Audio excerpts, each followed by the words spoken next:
The legislative law that I did was the lethality assessment for domestic violence in Utah. It was actually passed in 2023, last updated in 2025.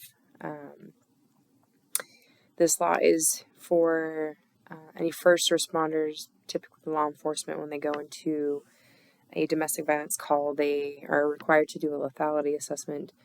It's 11 questions that they are to ask the victim to ensure that they will be safe when they leave, to ensure that future state they will not be harmed with violence, typically a fatality.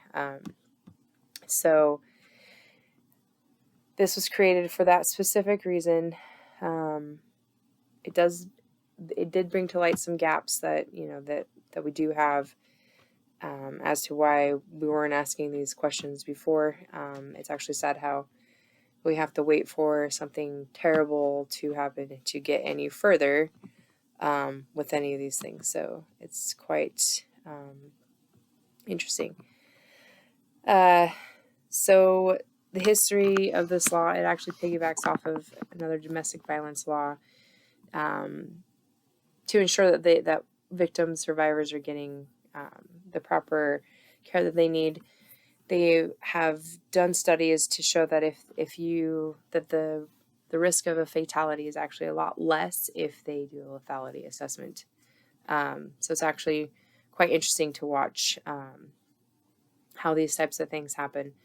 And I will say that, I've been around domestic violence and things like that, and this is the first that I've heard of them asking these types of questions. The situations I've been in, they did not ask those questions, and it kind of felt kind of one-sided, if you will. News and social media for domestic violence. So bad news always travels fast, so social media is the way to get out, I think, the wrong perception. News, is also, they can't give too many details out for victims, but they also have biased opinions, and they say things that will throw the victim under the bus to make it look like they are the cause of what has happened to them. And again, that's not the route we want to go, especially with domestic violence. So I do think that this legislature forward this type of thing, including this law, could go in more depth.